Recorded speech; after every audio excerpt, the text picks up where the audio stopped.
প্রথমেই তোমাদেরকে আমি অনেক সরি বলে নিচ্ছি, কারণ টানা ৩-৪ দিন আমি কোনো ভিডিও দিতে পারিনি। তার কারণটা আজকের এই ভিডিওটাতে বিস্তারিত তোমরা বুঝতে পারবে। তো হ্যালো এভরিওয়ান, কেমন আছো তোমরা সবাই? আশা করছি তোমরা সবাই খুব ভালো আছো, আর আমরাও অনেক ভালো আছি।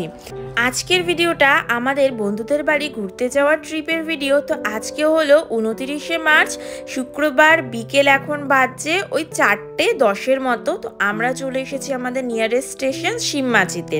এখন আমরা ট্রেন ধরে যাত্রা দেব বন্ধুদের বাড়ি যাওয়ার উদ্দেশ্যে। তো অনেক দিন ধরে আমরা যাব করে বন্ধুদের সাথে দেখা করব করে কিছুতেই করা হয়ে উঠছিল না, কারণ তোমরা সবাই জানো আমার বর নার্সিং কেয়ারে কাজ করে, আর নার্সিং কেয়ারে এমনভাবে না ছুটি পাওয়া খুবই মুশকিল, একটু 3-4 দিনের লম্বা ছুটি পাওয়া।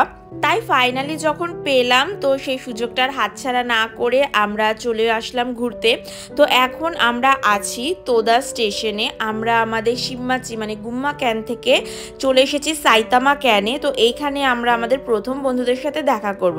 আমাদের বেশিরভাগ বন্ধুবান্ধব বেশিরভাগই কি প্রায় সবাই থাকে সাইতামা প্রিফেকচারে, যেটা আমাদের বাড়ি থেকে বেশ ভালোই দূর, ট্রেনে লাগে প্রায় 1.5 ঘন্টার কাছাকাছি। তো এইখানে আমরা প্রথমে তোদা নামক জায়গায় এসেছি। তো তোদাতে থাকে আমার বরের এক বন্ধু অভিজিৎ দা। তো ওই দাদার ওয়াইফের সাথে ফার্স্ট আমার পরিচয় হলো আর কি।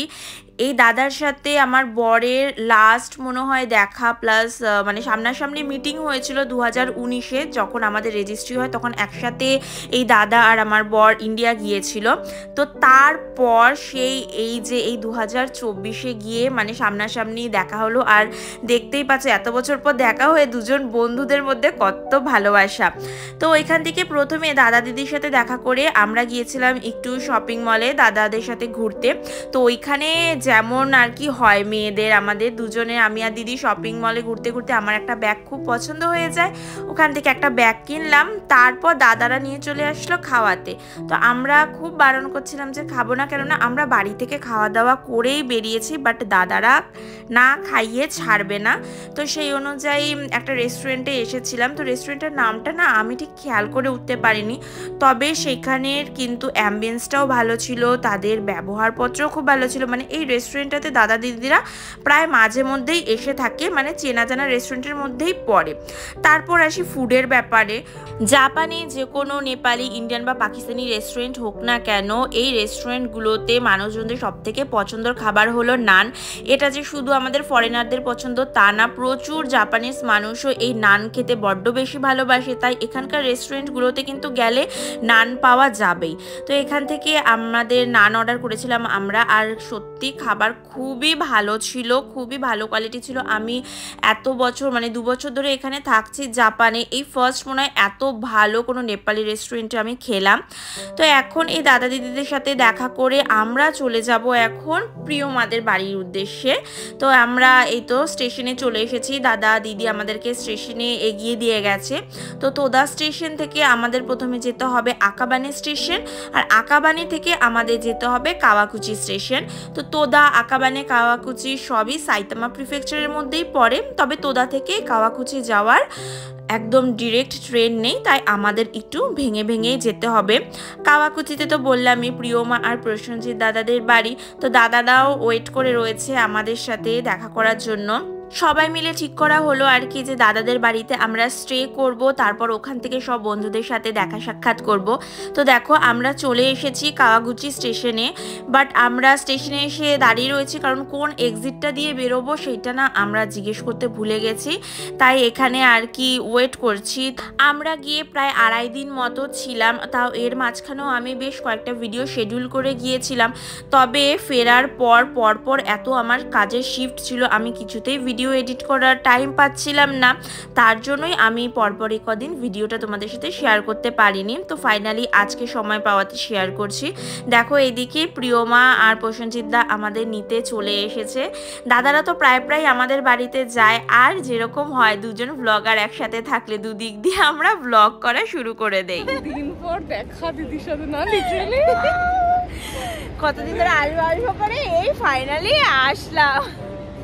বিদেশে না এই বন্ধুরাই কিন্তু আসলে পরিবার, সুখ দুঃখে আপদে বিপদে এই বন্ধুরাই কিন্তু পাশে থাকে। কিভাবে অচেনা মানুষজন যেন বিদেশে এসে এত কাছের হয়ে যায় সেটা কিন্তু মানে আমরা যারা বিদেশে থাকি তারাই একমাত্র বুঝতে পারি। কারণ কোনো উপায় নেই, পরিবারকে সবাইকে ছাড়া এই আমাদের এই অচেনা মানুষগুলোকে নিয়েই কেমন যেন হঠাৎ করে একটা পরিবার হয়ে যায়। তো এইখানে দেখো আমরা তো বলেছি তেমন কোনো খাওয়ার দাওয়ার আয়োজনই করতে না, তার মধ্যে আবার অভিজিৎ দাদের সাথে খাওয়া হয়েছে। আর এইখানে দাদার প্রিয়মা মিলে একদম বিয়ে বাড়ির মেনুর মতো কত আইটেম করে ফেলেছে। করেছিল আলু বেগুন মাখা, ধনে পাতার চাটনি, তারপর আরও অনেক কিছু করেছিল, ডাল করেছিল, আলু বেগুন দিয়ে চিংড়ি মাছ করেছিল, স্যালাড করেছিল। এত খাবার দেখে তো আমরা বলছি আমরা অলরেডি খেয়ে এসেছি, এখন তো খেতেই পারবো না। তাও দাদা আর ওরা বলছিল যে অল্প করে খেতে, তাই অনেকক্ষণ আমরা গিয়ে এখানে বসেছি। আমরা রাতের খাবার খেয়েছি সেদিনকে রাত 12টার সময়।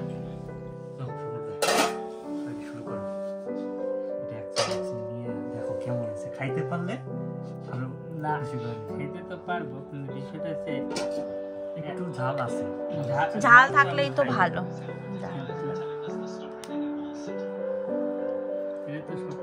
সবই টেস্ট আছে। চলো দাদার ধনে পাতা বাটা দিয়ে ফার্স্ট ট্রাই করা হোক।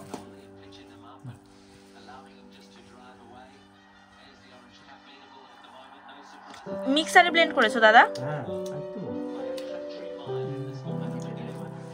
গন্ধটা দারুণ বেরিয়েছে।